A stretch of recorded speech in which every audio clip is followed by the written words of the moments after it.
Hi, my name's Elliot. I've always had a distinct style. When I was a little kid, I loved having all sorts of different clothes. Mom and Dad bought me bright, colorful, unique ones. They spoiled me. But when I lost them, I lost my comfortable life too. I was sent off to live with an aunt who made me sleep in the basement and only let me eat after her family had already eaten. I was usually only left with scraps. They didn't just treat me like a dog, they made me work for them for free too, like a servant. I would wake up, make their breakfast, and after they're done, I could finally grab a bite for myself and go to school. My aunt's kids went to a fancy school. I went to a place where Aunt Linda didn't have to pay for anything. But even then, she still made me look for work in town. What do you think my house is? Some homeless shelter? You pay for your food and lodging, or you live on the streets? It wasn't like she was giving me my money's worth. I lived in a moldy room and only got to eat leftovers. But at the very least, I enjoyed my part-time job. I worked as a helper at a seamstress's atelier, and there I fell in love with fashion even more. I also fell in love there with a girl called Becky. She was the seamstress's niece, and she worked as her protege. I don't even want to work here, but my mom owes Aunt Mercy. Ugh, it smells like old clothes in here. I admit, that should have been a bit of a red flag there, how she was rude and high maintenance. But the heart wants what the heart wants, and 3 months later, Becky and I became a couple. But as soon as she saw the clothes I had, she began to change me. I don't want my friends seeing you in your weird clothes. You have really bad fashion sense. And make sure you wear the shirts and jeans I bought you even when we're not together. 'Cause if you run into someone I know, I'll be really embarrassed if they see you. Becky and I dated for a cool 2 months, until a shiny new thing came around. His name was Killian, and he was a foreign transfer student. He had perfect hair, a perfect smile, and the perfect clothes. Becky ditched me by second period that day. Seriously, Becky? You broke up with me through a text? This is why I texted you, so there'd be no drama. Now you're causing a scene. You know and I weren't a fit. And besides, Killian looks like he has money. Meanwhile, you can't even afford clothes that are from Goodwill. The rest of my schooling passed by in the blink of an eye, and I finally got to work in fashion. I was only a stylist's assistant, but I felt like I was one step closer to my dreams. I heard Killian had become a model. Figures. And Becky kept getting fired from her jobs. So she started her own thing at home, selling knitted hats on Etsy. One day, while I was fitting some models, the two of them came in shouting at our receptionist. "How dare you make us wait? My boyfriend is a model." "Oh, hi, Elliot. Long time no see. I see you're still a pleb and still wearing outlandish clothes. Isn't it a bit sus for a guy to be working in fashion? And I see you're still wearing knockoff Pradas. What's sus is your attitude. Do you mind not screaming at our receptionist? You don't pay her bills." "Ah, how dare you!"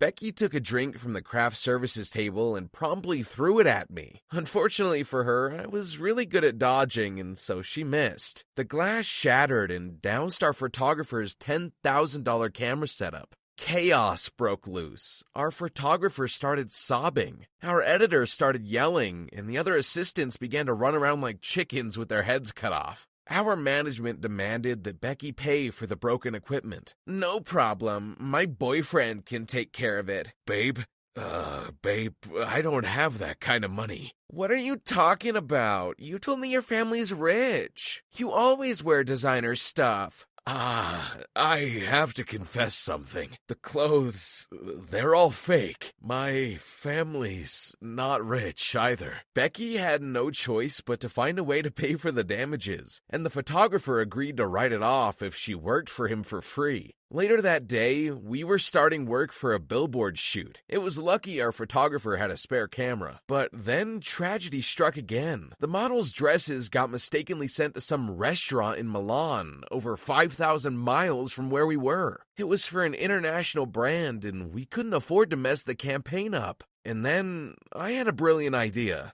I gathered up all the most stunning dresses we had lying around. I assigned each model a color from the rainbow and styled them in that one color only. Some of the dresses I cut, the others I repurposed for them to use as capes. I even made one model wear her dress upside down and fashioned a hat out of some of the shoes. When they posed and the camera took the shot, I was so proud. The picture came out stunning. They truly looked like united colors. I passed out from the tiredness, and the models took me back to the apartment all 7 of them shared. They took care of me while I slept. I don't really know what happened, but I dreamed that all 7 of them were fanning me and watching over me while I slept. I even dreamed that 2 of them kissed me on the cheek at the same time in an attempt to revive me. But when I woke up, there really were 2 sets of lips on my cheeks. The models let me stay at their place as their new roommate. In exchange, they wanted me to style all of them. They took me with them when they shopped for clothes. They asked for my advice about the latest fashion, and they even asked me to give them all makeovers. All the girls got better and more high-profile jobs after that. They told their friends, and their friends told their friends, and by the end of the year, my schedule was filled to the brim with hot models wanting to meet.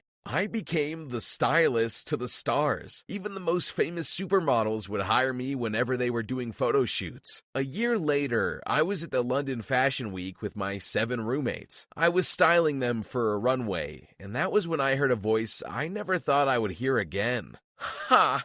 Well, look at you. My boyfriend's here to model for an up-and-coming designer, and you're still here, backstage and working like a mule for someone else. Pathetic.